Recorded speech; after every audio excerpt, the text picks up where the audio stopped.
Hello good morning friends, कैसे हो? Hope सब बढ़िया हो गए। Welcome to my YouTube channel UGC NET commerce made easy.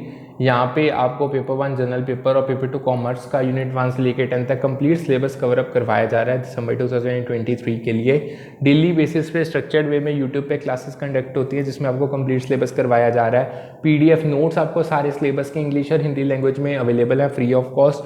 Daily quiz English और हिंदी लैंग्वेज में वो भी अवेलेबल है free of cost Telegram channel पे।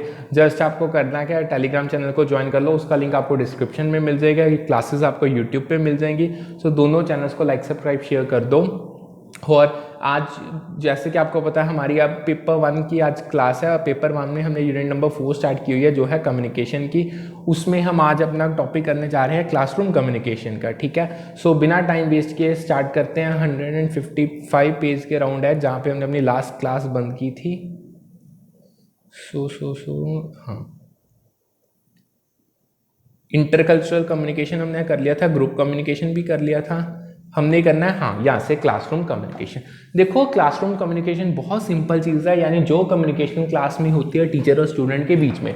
मतलब एक क्लासरूम सेटिंग है, वहाँ पे स्टूडेंट्स होंगे, वहाँ पे टीचर होंगे। जो कंडीशंस होंगे, जो इन्वायरमेंट होगी, जो उस इन्वायरमेंट का कम्युनिकेशन टीचर और स्टूडेंट के आपस में उनकी जो बातचीत होगी ना, उसे हम क्लासरूम कम्युनिकेशन कह देते हैं।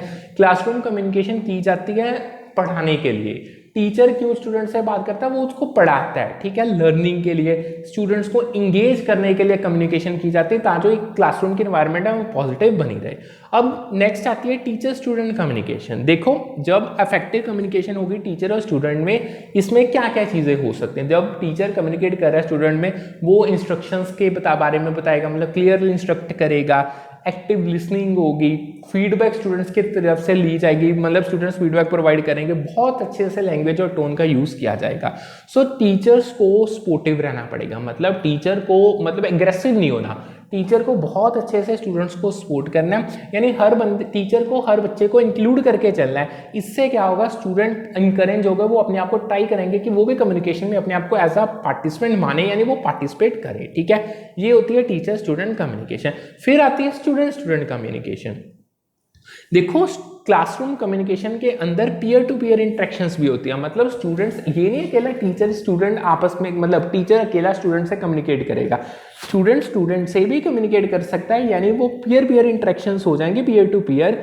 इससे एक तो जो मतलब स्टूडेंट टू स्टूडेंट कम्युनिकेशन होगी ना, ये अगर अफेक्टिवली हो रही है तो ये कोलैबोरेशन में इन्हांसिंग में हेल्प करेगी। मतलब क्या, जब बच्चे एक दूसरे के साथ बात करेंगे ना, वो ना अच्छे से रिस्पॉन्स दे पाएंगे। ठीक है, मतलब वो खुद अपने आप प्रॉब्लम्स कई ऐसी होंगी जो उनको सॉल्व कर पाएंगे, उनकी सोशल इंटरेक्शंस होगी, मतलब उनका बॉन्ड बन जाएगा ट्रस्ट और मतलब ट्रस्ट का, और कहीं ना कहीं वो रिलेशनशिप्स यानी सोशल इंटरेक्शंस करनी स्टार्ट कर देंगे। ठीक है, नेक्स्ट आता है नॉन वर्बल क्यूज जो हम क्लासरूम कम्युनिकेशन में यूज करते हैं। देखो, नॉन वर्बल क्यूज जैसे आपकी बॉडी लैंग्वेज होगी, आप किस तरीके से मतलब रिएक्ट कर रहे हो, फेशियल एक्सप्रेशंस क्या है, आपका आई कांटेक्ट आप कैसे बना रहे हो, ये बहुत सिग्निफिकेंट है क्लासरूम कम्युनिकेशन में।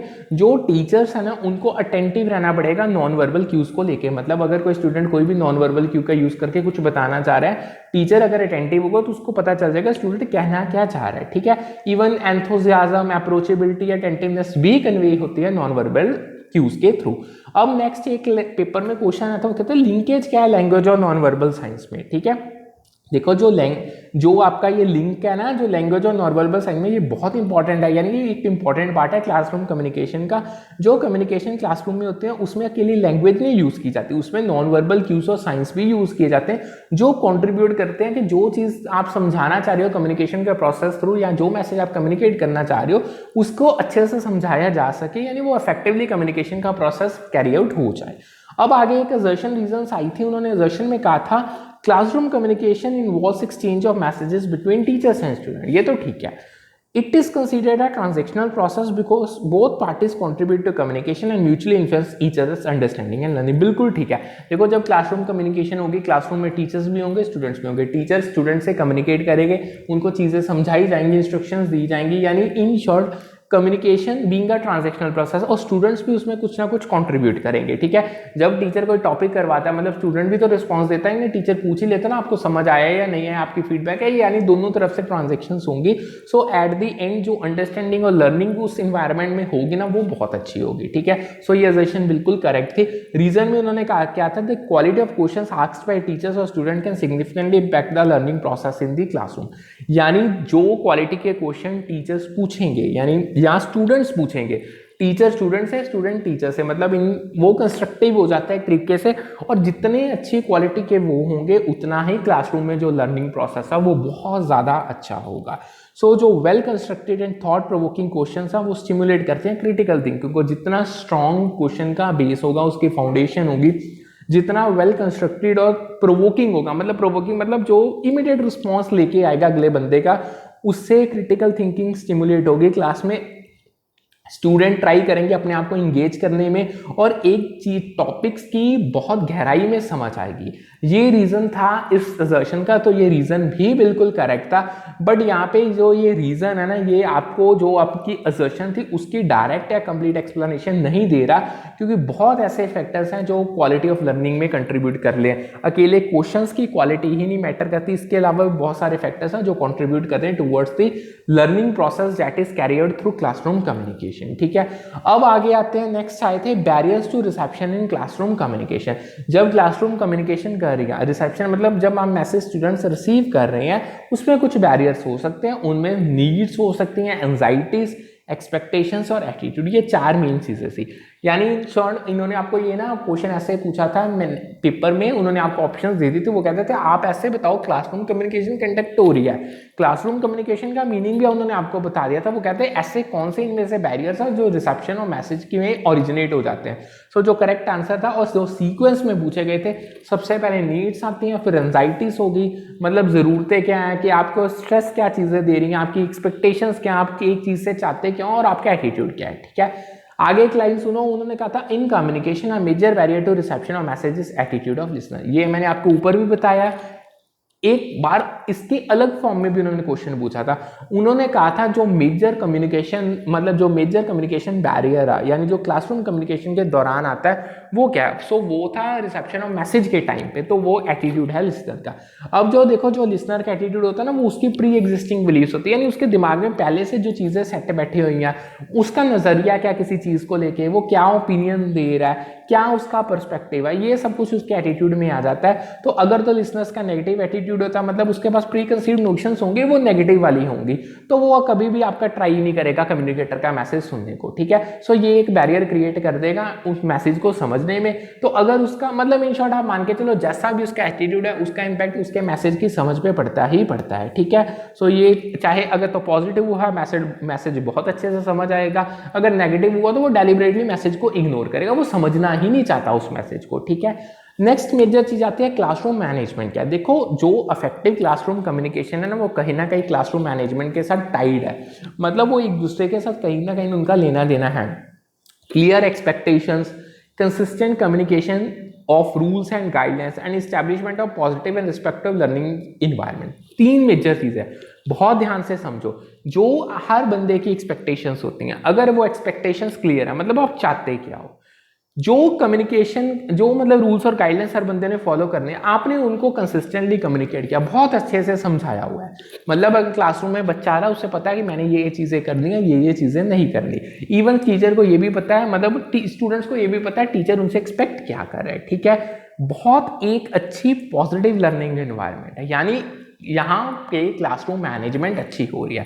सो अगर क्लासरूम मैनेजमेंट अच्छी हो रही है तो डैम श्योर है जो क्लासरूम कम्युनिकेशन है वो भी बहुत अच्छी होगी, ठीक है।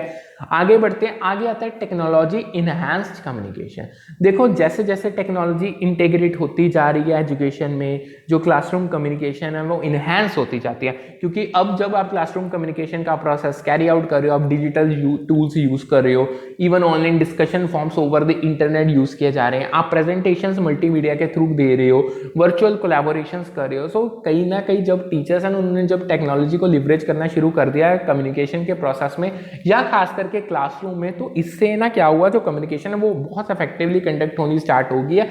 इवन स्टूडेंट के जो लर्निंग एक्सपीरियंसेस है ना वो बहुत अच्छे हो गया, क्योंकि पहले होती थी मोनोटोन, मतलब बहुत सिंपल, बस टीचर आता था, लेक्चर डिलीवर करके चल जाता था। अब ये अट्रैक्शंस है ना, प्रेजेंटेशंस यूज करना, ऑडियोस वीडियोस यूज करना, डिजिटल यूज करना, ये चीज ये स्टूडेंट्स का अट्रैक्शन, मतलब स्टूडेंट्स को अट्रैक्ट करते हैं, मतलब स्टूडेंट्स का ध्यान नहीं भटकता, उसको चीज़ें ज़्यादा अच्छे से समझ आती है। ठीक है, सो इन शॉर्ट जो ये इफेक्टिव कम्युनिकेशन है, इसमें दोनों वर्बल और नॉन वर्बल दोनों एस्पेक्ट्स आ जाते हैं। बहुत इंपॉर्टेंट रोल प्ले करती है इफेक्टिव कम्युनिकेशन अलग अलग कॉन्टेक्स्ट में।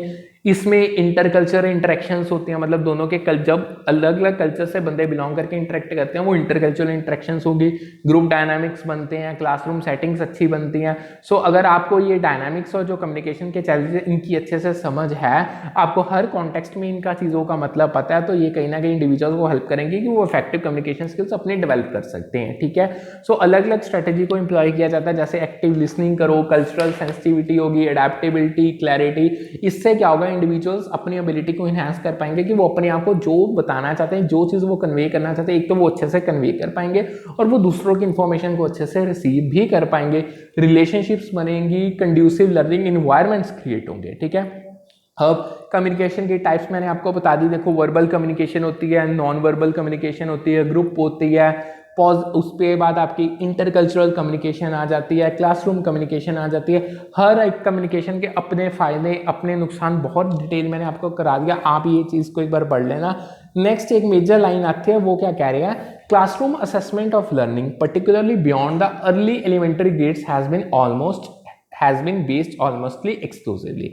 इस लाइन का मतलब समझो, वो क्या कह रहे हैं, जो क्लासरूम असेसमेंट है, मतलब जो लर्निंग आपने करवाई है, जो उसकी आपकी क्लासरूम असेसमेंट कर लियो, वो particularly beyond the early elementary grades है, उसके क्या बेसिस है। देखो, इसका मतलब क्या हुआ, जो असेसमेंट प्रैक्टिसेस फॉलो की जाती है उसका मेनली फोकस यही है कि आपने स्टूडेंट की लर्निंग को इवेल्युएट करना है कि उसको क्लासरूम में कितनी चीज़ें समझ आई हैं, कितनी चीज़ें समझ नहीं आई। सो ये स्टेटमेंट बिल्कुल करेक्ट थी। जो ट्रेडिशनल असेसमेंट मेथड्स है ना, वो केवल क्लासरूम बेस्ड इवेल्युएशंस ही करते थे। ठीक है, मतलब इन शॉर्ट जो ट्रेडिशनल आप मेथड्स यूज करते थे उनमें के लिए क्लासरूम में ही देखा जाता कि बच्चे को समझ आई है ये नहीं चाहिए। बट आज के टाइम पे कई ऐसी भी चीज़ें बन गई, आप स्टूडेंट्स को अच्छे से, मतलब आप असाइनमेंट देते हो, अगर प्रोजेक्ट्स दे दो, उनसे भी आपको पता चल सकता है कि स्टूडेंट को समझ कितना आया है। ठीक है, अब आगे आता है डायमेंशंस क्या है क्लासरूम कम्युनिकेशन, एक पेपर में बहुत बार पूछे गए। देखो, सबसे पहले आता है लेवल ऑफ ऑब्जर्वेशन। ये बेसिकली वो हद है जहां तक जो क्लासरूम कम्युनिकेशन है उसको ऑब्जर्व किया गया दूसरों की तरफ, मतलब जो क्लासरूम में कम्युनिकेशन हो रही है, मतलब उसको और कोई बंदे जब ऑब्जर्व करें ना, वो किस हद तक उसको ऑब्जर्व कर रहे हैं, that is level of observation. Second main dimension आता है इंटेंशनैलिटी का। इट रेफर्स टू पर्पस और इंटेंशन बिहाइंड क्लासरूम कम्युनिकेशन। जो आप क्लासरूम में कम्युनिकेशन कर रहे हो, being the effective classroom communication, आपकी इंटेंशन क्या है उसके पीछे, आप चाहते क्या हो, मतलब आपका पर्पस क्या है उसके पीछे। ठीक है, नेक्स्ट आता है normative judgement, refers to evaluation और assessment of classroom communication based on societal norms और स्टैंडर्ड। यानी जब आप क्लासरूम कम्युनिकेशन कर रहे हो, अब आप उस क्लासरूम कम्युनिकेशन को सोसाइटल नॉर्म्स और स्टैंडर्ड्स के मद्देनजर रखे हुए इवेल्युएट कर रहे हो, उसको ऑब्जर्व कर रहे हो। ठीक है, ये होता है आपकी नॉर्मेटिव जजमेंट, मतलब आप अपनी जजमेंट सोसाइटी के स्टैंडर्ड्स को अपना बेस मान के उस पे क्लासरूम कम्युनिकेशन को कंपेयर करके आप अपनी जजमेंट्स पास ऑन कर रहे हो। ठीक है, तो ये तीन मेन डायमेंशंस थे, ये पेपर में बहुत बार पूछे गए हैं, यानी लेवल ऑफ ऑब्जर्वेशन, इंटेंशनैलिटी और नॉर्मेटिव जजमेंट। आगे आता है एक और थी, communication competence is related to power of knowledge in a classroom. यानी वो क्या कह रहे हैं, जो आपकी कम्युनिकेशन कॉम्पिटेंस है, वो आपकी जो पावर है ना, मतलब आपके पास नॉलेज कितनी है, यानी आपकी पावर ऑफ नॉलेज के साथ क्लासरूम में रिलेटेड है। सो जो इफेक्टिव कम्युनिकेशन है ना, वो आपकी ट्रांसमिशन ऑफ नॉलेज को इनहेंस कर दिया। मतलब अगर आपकी कम्युनिकेशन स्किल्स अच्छी है, मतलब आपको नॉलेज भी आपकी अच्छी है, तो आप कम्युनिकेशन स्किल्स के थ्रू क्या कर सकते हो, अपनी नॉलेज को ट्रांसमिट करोगे, अगले बंदे को ट्रांसफर करोगे, और इससे बहुत अच्छी लर्निंग होगी। मतलब कई बंदे क्या होते हैं, इतने नॉलेजेबल होते हैं बस उनको बोलना नहीं आता, मतलब वो कम्युनिकेट नहीं कर पाते। सो वहाँ पे जो लर्निंग इन्वायरमेंट है वो बेकार बन जाती है। बट कई बंदे ऐसे होते हैं जिनको नॉलेज भी बहुत अच्छी, जिनको बोलने की कम्युनिकेशन स्किल्स भी बहुत अच्छी है, तो वहाँ पे क्लासरूम इन्वायरमेंट बड़ी पीसफुल होगी, बड़ी कंड्यूसिव टू लर्निंग होगी, ठीक है। नेक्स्ट आता है communication competence permits choices of communicating as required in the classroom context. देखो अगर आप जो आपकी कम्युनिकेशन कॉम्पिटेंस है वो आपको अलाउ करती है कि आप अपनी चॉइस से चूज कर सकते हो आपने कम्युनिकेट कैसे करना है जो क्लासरूम कॉन्टेक्स्ट में रिक्वायरमेंट है। सो जो कम्युनिकेशन कॉम्पिटेंस है इसमें आपकी एबिलिटी आ जाती है टू अडेप्ट कम्युनिकेशन स्ट्रेटेजीज, मतलब आपके कितने आप काबिल हो कि आप कम्युनिकेशन स्ट्रेटेजीज को, कौन सी स्ट्रेटेजी को आप अडेप्ट कर सकते हो अकॉर्डिंग टू द जो सिचुएशन वहां पे चल रही है and approaches based on specific needs and context of classroom. Communication की स्ट्रैटेजी को चूज करना डिपेंड करता है आपकी क्लासरूम की सिचुएशन क्या है, ठीक है, वहां पे आपकी क्या जरूरतें हैं, क्या नीड्स है, कौन सी स्ट्रैटेजी आपको फॉलो करनी चाहिए, ये डिपेंड करता है। अगर आपके पास कम्युनिकेशन कॉम्पिटेंस अच्छी है तो आप ये ऑन द स्पॉट चीज को डिटरमाइन कर सकते हो, ठीक है। नेक्स्ट आता है पर्सनल कॉम्पिटेंस क्या होता है। देखो ये एबिलिटी है to effectively manage one self and one's relationship other. आप कितने काबिल हो कि आप अपने आप को खुद को मैनेज कर सकते हो और जो आपकी रिलेशनशिप दूसरे बंदों के साथ है उनको आप किस तरीके से मैनेज कर सकते हो, ये आपको पर्सनल कॉम्पिटेंस बताता है, पर्सनल कॉम्पिटेंस बताता है। इसमें अलग अलग एलिमेंट्स आते हैं। सबसे पहले आता है एम्पैथी। एम्पैथी आपकी वो एबिलिटी है कि आप समझ सको और दूसरों के साथ अपनी फीलिंग्स को शेयर कर सको, ठीक है। सेकंड आता है मोटिवेशन। आपकी ये वो एबिलिटी है कि आप अपने गोल सेट कर सकते हो और उन गोल्स को अचीव करने के लिए उनकी तरफ काम कैसे करते हो, ठीक है। थर्ड आता है सोशल स्किल्स, कि दूसरों के साथ आप कैसे इंटरेक्ट करते हो, वो आपकी काबिलियत कैसी है। नेक्स्ट आता है सेल्फ अवेयरनेस। आपको अपनी स्ट्रेंथ के बारे में पता है या नहीं पता, मतलब आपकी क्या स्ट्रेंथ है, क्या वीकनेस है, are you aware of that और नॉट, ये इसमें आ जाएगा। लास्ट आता है सेल्फ रेगुलेशन। आप कितने काबिल हो कि आप अपने थॉट्स को, इमोशंस को और अपने बिहेवियर को सिचुएशन टू सिचुएशन कंट्रोल कर सकते हो या नहीं कर सकते हो, ठीक है। समझ के आगे बढ़ते हैं। अगर कोई डाउट हुआ तो आप पूछ सकते हो। आगे आती है अपवर्ड कम्युनिकेशन। देखो उसमें एक एग्जांपल आई थी, उन्होंने कहा था a leave application from a clerk to principal of an institution is an example of upward communication. अगर आपका एक ऑर्गेनाइजेशन है उसमें कभी आपके एक क्लर्क को लीव चाहिए, जब वो अपनी लीव एप्लीकेशन अपने प्रिंसिपल को भेजता है कॉलेज के, यानी कॉलेज बीइंग ऑर्गेनाइजेशन मैंने मतलब कॉलेज है वहां पे, तो वो एक अपवर्ड कम्युनिकेशन होती है, ठीक है। बेसिकली अपवर्ड कम्युनिकेशन में क्या होता है, ये वो कम्युनिकेशन है जो लोअर लेवल इंडिविजुअल से हायर लेवल इंडिविजुअल तक फ्लो करती है, मतलब लोअर टू टॉप तक जाती है, ये होती है अपवर्ड कम्युनिकेशन। इसमें एम्प्लॉयज फीडबैक देते हैं, वो भी अपवर्ड कम्युनिकेशन के एग्जांपल है। वो अब किसी, अगर उन्होंने अपने सीनियर से कोई रिक्वेस्ट करनी है टॉप मैनेजमेंट से, वो होती है, या अपने सुपीरियर से कोई अप्रूवल है ना, वो भी अपवर्ड कम्युनिकेशन की एग्जाम्पल है। अब आगे आती है डायगोनल कम्युनिकेशन के एडवांटेजेस पूछी गई हैं। देखो जो डायगोनल कम्युनिकेशन है ये वो कम्युनिकेशन है जो दो बंदों के बीच में होते हैं who are not directly connected to each other in hierarchy. मतलब ये वो दो बंदे हैं जो वैसे तो डायरेक्टली नहीं वो कनेक्टेड हिरार्की में एक दूसरे के साथ, बट उनमें बातचीत हो रही है, इंटरेक्शन हो रही है। सो जो ये टाइप ऑफ कम्युनिकेशन है बेनिफिशियल होती है तब जब, मतलब ये आपको हेल्प करती है कि आप ब्रेक डाउन कर सको सिलोस को और कोलैबोरेशन को प्रमोट कर सको। मतलब डायगोनल होता है टेढ़ा। मान लो अगर दो लेवल्स हैं आपके, लेवल 1 और 2, एक लेवल 1 का बंदा लेवल 2 के मतलब हर दो एक लेवल पे दो बंदे हैं, लेवल 1 पे भी दो बंदे हैं, लेवल 2 पे भी दो बंदे हैं। सो लेवल 1 का बंदा लेवल 2 के दूसरे बंदे के साथ बात करना चाहता है तो वो डायगोनल होगी, मतलब वो डायरेक्टली तो नहीं रिलेटेड, बट अगर वो कम्युनिकेट करते हैं फॉलोइंग डायगोनल कम्युनिकेशन, उससे कोलैबोरेशंस अच्छी होंगी, ठीक है। सो जो ये मतलब मैंने आपको बता दिया। इवन ना एक चीज याद रखो, कट across different functions और departments allowing for collaboration, ये स्टीरियोटाइप्स ब्रेक करती है। यानी जब आप दो लेवल्स के अलग अलग बंदे एक दूसरे से कम्युनिकेट करते हैं ना, वो कोलैबोरेशन तो होगी, उनकी कोऑर्डिनेशन भी अच्छी बनेगी, वो इन्फॉर्मेशन भी एक्सचेंज कर पाएंगे। यानी आप फंक्शंस जो आपके डिपार्टमेंट्स हैं, जो उनके फंक्शन यानी जो उनकी बाउंड्रीज है ना कहीं उनको भी ब्रेक कर सकते हो, ठीक है। नेक्स्ट आता है एक मेजर लाइन आता है, communication reflects dimension of power. बिल्कुल स्टेटमेंट करेक्ट है। जो आपकी कम्युनिकेशन है वो एक ऐसा तरीका है जिससे आप अपनी पावर को एक्सरसाइज करते हो। यानी अगर आप कंट्रोल कर पाते हो अपनी फ्लो ऑफ इंफॉर्मेशन को, जो पीपल है वो दूसरे बंदों को इन्फ्लुएंस कर पाएंगे, वो अपने अचीव्स खोल पाएंगे। मतलब अगर आपने अपनी जुबान कंट्रोल कर ली, यानी आपने अपना फ्लो ऑफ इंफॉर्मेशन कंट्रोल कर लिया, तो डैम श्योर आप दूसरे बंदों को कंट्रोल कर पाओगे और अपने अचीव्स जो आपके गोल्स है उनको अचीव कर पाओगे। सो ये कम्युनिकेशन रिफ्लेक्ट करता है एक ऐसा डायमेंशन ऑफ पावर को।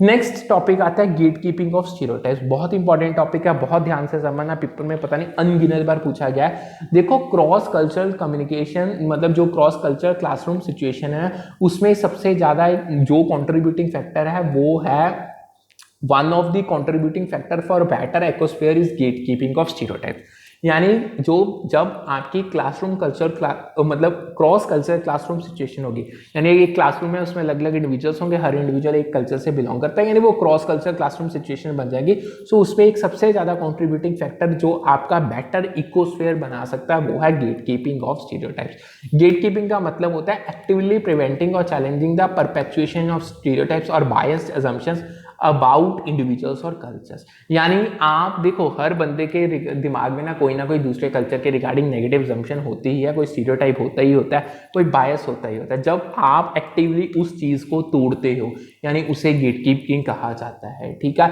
यानी जब by challenging stereotypes and promoting an open and inclusive environment classroom communication can foster understanding. यानी जब आप ये खुल के बातें करोगे, ओपनली डिस्कस करोगे, आप ये स्टीरियोटाइप्स को चैलेंज करोगे, यानी इन शॉर्ट इंक्लूसिव एनवायरनमेंट बनोगे, हर बंदे का व्यू लोगे, हर बंदे को चीजें क्लियर करोगे, तो यानी जो आपकी क्लासरूम कम्युनिकेशन है एक तो वो समझ बहुत बढ़ा देगी, हर बंदे के लिए रिस्पेक्ट बढ़ जाएगी, कल्चर्स के लिए रिस्पेक्ट बढ़ जाएगी और जितने भी डाइवर्स पर्सपेक्टिव है वो सारे अप्रिशिएट होंगे, ठीक है।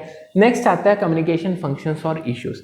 इसमें पहला अगेन वही गेट कीपिंग, ये ना आपको लिस्ट की फॉर्म में क्वेश्चन आया था, उन्होंने लिस्ट 1 में आपको कुछ कम्युनिकेशन फंक्शंस और इश्यूज दिए थे और लिस्ट 2 में उन्होंने पूछा था डिस्क्रिप्शन दी थी, वो कहते थे इसको मैच करके बताओ। सो जो गेट कीपिंग है ये प्रोसेस है कंट्रोल करने का आपके इंफॉर्मेशन के फ्लो को और डिसाइड करना कि आप आगे डिसेमिनेट क्या करना चाहते हो। यानी गेट कीपिंग बहुत सिंपल चीज है, आपने अपना इंफॉर्मेशन का फ्लो को कंट्रोल कर लिया और फिर आप खुद ही डिसाइड करते हो कि किस बंदे को कोई सी चीज डिसेमिनेट करनी है। बेसिकली इसकी बेस्ट एग्जांपल है न्यूज़, यानी जब आपके करंट इवेंट्स की जो करंट इवेंट्स या इंफॉर्मेशन उनके रिगार्डिंग बन रही है, जो आपको अपडेट्स देने हैं, वो आपके मीडिया चैनल्स कंट्रोल कर लेते हैं कि आपको किस बंदे को कौन सा अपडेट देना है।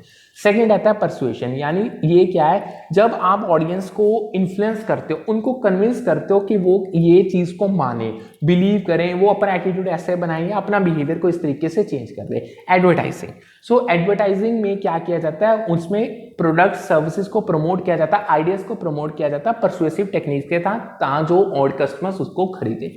थर्ड आता है एंट्रोपी, ये मेजर है डिसऑर्डर और अनसर्टेनिटी जो कम्युनिकेशन सिस्टम में हो रही है। यानी अगर कम्युनिकेशन सिस्टम में कुछ डिसऑर्डर आ रहा है या कोई अनसर्टेनिटी अराइज हो रही है, उसको जब मेजर कर रहे हो वो आपको एंट्रोपी बताता है, ठीक है। इसकी बेस्ट है चॉइस इन कम्युनिकेशन, यानी जब आप कॉम्प्लेक्स सिस्टम्स को स्टडी करते हो, पैटर्न्स को स्टडी करते हो, तो कम्युनिकेशन प्रोसेस में कहीं ना कहीं डिस्ट्रप्शंस आ जाती है, that is related to entropy. Next last आता है मेमोरी, कम्युनिकेशन की एबिलिटी, मतलब कितनी अच्छी एबिलिटी कि आप चीज़ों को स्टोर कर सकते हो माइंड में, उसको टाइम आने पे रिकॉल कर सकते हो, रिट्रीव कर सकते हो over the time. Time binding capacity इसकी बेस्ट एग्जांपल है, यानी जो कम्युनिकेशन एबिलिटी है, कम्युनिकेशन में एक ऐसी भी खासियत है कि वो नॉलेज आप उसमें ट्रांसमिट करते हो, आइडियाज देते हो, अपनी वैल्यूज देते हो, अलग अलग जनरेशंस को पास ऑन करते हो, इससे आप अपने कल्चर को भी प्रिजर्व करते हो और कहीं ना कहीं आपके हिस्टोरिकल इन्फॉर्मेशन भी। यानी देखो जैसे आपके ग्रैंड फादर्स ग्रैंड पेरेंट्स हो गए, आपको वो आपकी पुरानी बातें बताते हैं ना, यानी कि पहले ज़माने में ये होता था, पहले ये होता था, आपके मदर फादर अपने ज़माने की बातें बताते हैं, ये मेमोरी के अंदर आ जाता है, ठीक है। नेक्स्ट आता है effective listening behaviour classroom communication में क्या होता है। देखो जो effective listening behaviour classroom communication, उसकी मेजर कैरेक्टरिस्टिक्स बड़ी सिंपल है। एक तो सबसे पहले आपको आइडेंटिफाई करना पड़ेगा कॉमन ग्राउंड, मतलब हर बंदे का एक बेस कॉमन होना चाहिए, उस पर ही कम्युनिकेशन होनी चाहिए। आप रियल इश्यूज देखो, इन इश्यूज के बारे में आपने डिस्कशंस कर लिया, जो स्पीकर की फीलिंग्स है उनको लेके आप रिस्पॉन्ड करो। स्पीकर के पॉइंट ऑफ व्यू, स्पीकर ने आपको चीजें बता दी, फिर ट्राई करो आप उसको पैराफ्रेज करो, अपने वर्ड्स में उस चीज को एक्सप्रेस करो और फिर एट द एंड जो आपके स्पीकर के मेन पॉइंट्स हैं आप उनको समराइज कर दो, ठीक है। आगे बढ़ते हैं, आगे आता है constructive context of effective listening behaviour. कुछ कंस्ट्रक्टिव कॉन्टेक्स्ट हैं, यानी देखो जब कंस्ट्रक्टिव कॉन्टेक्स्ट आएंगे जो इफेक्टिव लिसनिंग बिहेवियर में, तो क्लासरूम कम्युनिकेशन की कुछ कैरेक्टरिस्टिक्स बनेगी, वो जिसमें से मैं आपको ऑलरेडी कई बता चुका हूं। देखो इसमें आपको सबसे पहले तो कॉमन ग्राउंड्स आइडेंटिफाई करने पड़ेंगे, यानी आपको ऐसे एरियाज ऑफ एग्रीमेंट और शेयर अंडरस्टैंडिंग, मतलब कॉमन ग्राउंड्स कहने का मतलब हुआ, देखो अगर क्लासरूम में 20 बंदे हैं, 20 में से 10 तो एक कॉमन चीज पे एग्री करेंगे ना, वो होते हैं कॉमन ग्राउंड, उनको आइडेंटिफाई करो। फिर आपको रियल इश्यूज को देखना पड़ेगा, यानी आप फोकस करो कोर और अंडरलाइंग इश्यू, यानी आपका मुद्दा क्या है, मुद्दा उठाओ, फिर उसके बाद डिस्कशंस की जा सकेंगी, ठीक है। ये कंस्ट्रक्टिव कॉन्टेक्स्ट है इफेक्टिव लिसनिंग बिहेवियर के। आगे आता है differences in orientation habits and interest will affect classroom communication process. बिल्कुल सही कहा। देखो जो आपकी ओरिएंटेशन, आपने चीजों को समझा कैसे, आपकी हैबिट्स क्या, आपके इंटरेस्ट क्या है, ये चीज़ें सारी मिलजुल कर क्लासरूम कम्युनिकेशन के प्रोसेस पे इम्पैक्ट डालती हैं। यानी जो इंडिविजुअल्स है वो अलग अलग बैकग्राउंड से आते हैं, उनके लाइफ को लेके अपने एक्सपीरियंसेस हैं, उनके प्रेफरेंसेस लगा, ये सारी चीज़ें कम्युनिकेशन स्टाइल्स पे इन्फ्लुएंस डालती हैं और जो इंटरेक्शंस क्लासरूम में हो रही है उन पे भी इम्पैक्ट इन चीज़ों का पड़ता है। सो अगर मैं आपको एग्जांपल के तो बताऊं तो जो स्टूडेंट अलग अलग कल्चर से आते हैं उनके अलग अलग एक्सपेक्टेशंस होते हैं क्लासरूम पार्टिसिपेशन को लेके, ठीक है। लास्ट आता है प्रोडक्टिविटी। प्रोडक्टिविटी में क्या है, प्रोडक्टिविटी एक ऐसी एबिलिटी है यानी आप प्रोड्यूस कर सको large amount of work with in a limited number of resources. मतलब बट ये देखो, ये कम्युनिकेशन में भी चीज़ लगती है, ये हर जगह में लगती है। मतलब जितना कम रिसोर्सेज को यूज़ करके आप ज़्यादा से ज़्यादा आउटपुट बना सकते हैं ना, वो यानी वो अमाउंट की प्रोडक्टिविटी होती है। क्लासरूम के कॉन्टेक्स्ट में इसका मतलब क्या हुआ, यानी you are being able to communicate a lot of information with a small number of, यानी कम बोलो बट उन कम वर्ड्स में चीज़ें बहुत बता दो, यानी यू आर प्रोडक्टिव, ठीक है। समझ आ गया। अब आगे बढ़ते हैं। आगे ना वैसे तो बैरियर्स को इफेक्टिव कम्युनिकेशन इसका छोटा सा वैसे तो बहुत काफ़ी लंबा है ये, आज इसके मैं आपको 2 करवा देता हूँ। देखो कम्युनिकेशन को इफेक्टिव ही होना पड़ेगा तभी कोई ना कोई आपको रिजल्ट्स मिलेंगे। बट इफेक्टिव कम्युनिकेशन यानी आपको ये चीज़ मान के चलो कि जो ये इफेक्टिव कम्युनिकेशन है बहुत क्रूशियल होती है आपकी, अगर आपने अपनी इंटरपर्सनल इंटरेक्शंस को, कोलैबोरेशंस को सक्सेसफुल बनाना है, सक्सेसफुली आइडियाज़ का एक्सचेंज करना है। बट इसमें बहुत सारे बैरियर्स आ जाते हैं जो आपके कम्युनिकेशन के प्रोसेस को हिला देते हैं और आपकी समझ और कनेक्शन जो इंडिविजुअल और ग्रुप्स में कम्युनिकेशन के थ्रू बन रहा है उसमें हिंडर करते हैं, उसको हमें ब्रेक, उसमें मतलब बाधा डाल देते हैं। सो इन बैरियर्स को समझना बहुत ज़रूरी है। इन बैरियर्स की अगर आपको समझ होगी तभी इंडिविजुअल स्ट्रेटेजीज बना पाएंगे ताकि वो इन बैरियर्स को खत्म करके इनको ओवरकम कर सके। सो सबसे पहले आते हैं कम्युनिकेशन बैरियर्स का मतलब। बैरियर्स यानी ये वो फैक्टर्स और ऑब्स्टेकल्स हैं जो आपके इफेक्टिव कम्युनिकेशन प्रोसेस को हिंडर करते हैं, मतलब ये प्रोसेस में बाधा डालती हैं, ठीक है, जिससे मैसेज की मिस इंटरप्रिटेशन हो जाती है, आपको मैसेज समझ नहीं आता या आप एक इन्फॉर्मेशन को ब्रेक डाउन कर ही नहीं पाते, ठीक है। अब कुछ इनमें से मेजर फिजिकल बैरियर्स होते हैं, साइकोलॉजिकल होते हैं और कल्चरल, और इन सभी को हम डिटेल में करेंगे। देखो सबसे पहले ना एक आता है सेटिंग ग्राउंड रूल्स, यानी ये एक ऐसी स्ट्रेटेजी है जिसको यूज किया जाता है कम्युनिकेशन बैरियर्स को ओवरकम करने में। यानी जो ग्राउंड रूल्स है ना, ये आपको क्लियर गाइड है। अगर आपने अच्छे से अपने ग्राउंड रूल्स बना लिए, जैसे देखो आप क्रिकेट खेलने जाते हो, आप ग्राउंड में जाते हो ना, यानी क्रिकेट के कुछ रूल्स होते हैं, यानी उनको हम ग्राउंड रूल्स कह सकते हैं। मतलब अगर आपको ग्राउंड रूल्स पता चल गए, यानी आपको क्लियर गाइडलाइंस मिल जाएंगे, आपकी एक्सपेक्टेशंस पता चल जाएगी एक ग्रुप की क्या है या ऑर्गेनाइजेशन की क्या है। सो जब आपको एक्सेप्टेबल बिहेवियर्स आपको अच्छे से समझा दिए, आप एक्टिवली सुनोगे, आप रिस्पेक्टफुल रहोगे, आप जो ओपन कम्युनिकेशन है उस ऑर्गेनाइजेशन में उसको प्रमोट किया जाएगा। सो इससे क्या होगा, जो misunderstanding, conflicts and ineffective communication हो रही है वो रिड्यूस हो जाएगी कहीं ना कहीं, ठीक है। क्यों इंपॉर्टेंट है कि आपको कम्युनिकेशन बैरियर्स को ओवरकम करना पड़ेगा। देखो जब आपके कम्युनिकेशन बैरियर्स को ओवरकम करना बहुत ज़रूरी है, क्योंकि ये चीज़ बहुत इसेंशियल है अगर आपने स्ट्रॉन्ग रिलेशनशिप्स को बिल्ड करना है, टीम वर्क बढ़ाना है या अपने जो कॉन्फ्लिक्ट्स आपके ग्रुप्स में हो रहे हैं उनको रिजॉल्व करना है। इसी से ही समझ मैसेज की प्रमोट होगी। सो आपको टाइम पे आइडेंटिफाई करना पड़ेगा अगर कोई बैरियर आ रहा है, मतलब आपको खुद देखना पड़ेगा भाई यहाँ पे कम्युनिकेशन में बैरियर ओरिजिनेट हो रहा है, आपको उसको एड्रेस करके उसको रिजॉल्व करना पड़ेगा, तभी कम्युनिकेशन स्किल्स अच्छे से बन पाएंगी। अब आप करते हैं बैरियर्स को डिटेल में। सबसे पहले आते हैं फिजिकल बैरियर्स। देखो फिजिकल बैरियर्स में नंबर 1 आपके पास आता है डिस्टेंस एंड प्रॉक्सिमिटी। जो इंडिविजुअल्स के बीच में, मतलब दो इंडिविजुअल्स आपस में कम्युनिकेट कर रहे हैं, जो उनके बीच में फिजिकल डिस्टेंस है वो एक हिंड्रेंस क्रिएट कर सकता है इफेक्टिव कम्युनिकेशन में। पर्टिकुलरली ये तब होता है जब face to face interactions necessary हो। मतलब आप किसी बंदे से फेस टू फेस इंटरेक्ट करना चाहते हो बट वो बंदा आपसे 20,000 किलोमीटर दूर बैठा है, सो ये हिंड्रेंस बन जाएगी। नॉइस क्या है, मतलब जहाँ पे बात हो रही है उसमें आवाज़ें तो नहीं आ रही, स्पेस क्राउडेड तो नहीं है, ये सारे फिजिकल बैरियर्स हैं जो आपकी कम्युनिकेशन को अफेक्ट करते हैं।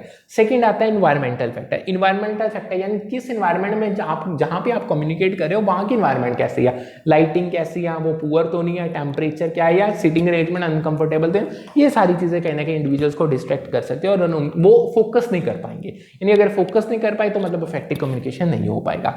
नेक्स्ट आते हैं टेक्नोलॉजिकल इश्यूज। देखो अब डिजिटल एज है, यानी अब के टाइम पे आप हर जगह पे टेक्नोलॉजी को यूज कर रहे हो। सो जब टेक्नोलॉजी यूज हो रही है, मतलब मान लो अगर आप इंटरनेट के थ्रू कम्युनिकेट कर रहे हो, कनेक्टिविटी प्रॉब्लम्स आ सकती हैं, टेक्निकल ग्लिच आ सकता है, लाइट चली गई, डिफिकल्ट, मतलब आपको कोई एक वीडियो कॉन्फ्रेंसिंग का आपको डिवाइस ही नहीं यूज करना था, ये सारी चीजें भी टेक्निकल इश्यूज आपके इफेक्टिव कम्युनिकेशन में बैरियर है। नेक्स्ट आते हैं साइकोलॉजिकल बैरियर, जो कि आज हमारे आज के सेशन के लास्ट बैरियर है, बाकी हम आगे कंटिन्यू करेंगे। इमोशनल और साइकोलॉजिकल स्टेट। सुनने वाला, यानी जो कम्युनिकेशन में एक सेंडर होगा एक रिसीवर होगा, रिसीवर की साइकोलॉजिकल स्टेट क्या है, वो स्ट्रेस में है, एंजाइटी में है, एंगर में है, या वो डर रहा है, ये सारी चीजें कहीं ना कहीं उसके एक्टिविस्ट में हिंड्रेंस पाएंगी, यानी ये बैरियर्स बन जाएंगे टू इफेक्टिव कम्युनिकेशन। अगला बंदा अगर आपको सुनना ही नहीं चाहता, या मतलब वो सुन भी नहीं पा रहा, वो इस सिचुएशन में नहीं है, मतलब उसको उसके दिमाग में अलग अलग चीजें चल रही है, यानी वो आपका एक साइकोलॉजिकल बैरियर फेस हो रहा है। Lack of attention and focus, जब मान के चलो जब क्लासरूम कम्युनिकेशन हो रही है, उसके एग्जांपल के थ्रू बताता हूँ, टीचर बोली जा रहा है, स्टूडेंट्स इनअटेंटिव है, उनका ध्यान तो और कहीं भटक रहा है, सो ये भी बैरियर टू इफेक्टिव कम्युनिकेशन है, यानी स्टूडेंट समझेंगे ही नहीं। आपने ये चीज़ को कॉमन नोट की होगी, आप भी स्कूल कॉलेजेस में जाते हो, इवन आप कमिंग असिस्टेंट प्रोफेसर हो, आपने भी कॉलेजेस में यूनिवर्सिटीज में पढ़ाना है, यानी आप कई बार बोली जाओगे, स्टूडेंट्स का ध्यान और कहीं चलता होगा, ये होता है लैक ऑफ अटेंशन और फोकस। थर्ड आता है डिफेंसिवनेस एंड रेसिस्टेंस। कई बार जो इंडिविजुअल्स है ना, वो डिफेंसिव या रेसिस्टेंस बन जाते हैं सर्टेन मैसेज को, वो कहता है ये मैसेज बोला क्यों, ये चीज़ कही क्यों, पर्टिकुलरली वो क्रिटिसिज्म आ जाता है, वो मतलब देखो आपने कोई ऐसी चीज़ कही, अगला वो मानता ही नहीं है, यानी वो रेसिस्ट कर रहा है, वो आपको थ्रेट कर रहा है, यानी उसकी सोच में उस चीज़ का अलग ही पैटर्न है, ठीक है, ये होती है डिफेंसिवनेस या रेसिस्टेंस। और लास्ट आता है लैंग्वेज एंड कम्युनिकेशन स्किल्स। देखो जो लैंग्वेज बैरियर्स हैं, यानी कई बार आपको कोई चीज़ें, आपको वर्ड्स ही नहीं मिलते कि इस चीज़ को बताया कैसे है, कि आपकी लिमिटेड वोकैबुलरी, या आपको जो कम्युनिकेशन नॉर्म्स वहाँ क्या आपको, आप उनके साथ अनफैमिलियर हो, सो ये भी चीज़ एक बाधा बन जाती है इफेक्टिव कम्युनिकेशन में। सो जो कम्युनिकेशन स्टाइल्स भी डिफरेंट होते हैं, कई बार डायरेक्ट होता है, इनडायरेक्ट होता है, ये भी कहीं ना कहीं मैसेज की कॉम्प्रिहेंशन में बाधा डाल सकते हैं। सो यहाँ पे करते हैं हम आज का session wind up. Hope so आपको अच्छे से समझ आ गया होगा। पीडीएफ इसकी इंग्लिश और हिंदी लैंग्वेज में अवेलेबल है टेलीग्राम चैनल में। टेलीग्राम चैनल का यूट्यूब पे लिंक डिस्क्रिप्शन में लिंक अवेलेबल है वीडियो की। सो दोनों चैनल्स को सब्सक्राइब कर लो। अगर कोई डाउट हुआ तो आप पूछ सकते हो। सो करते हैं आज का सेशन वाइंड अप। कल मिलते हैं with a new session with a new set of topics.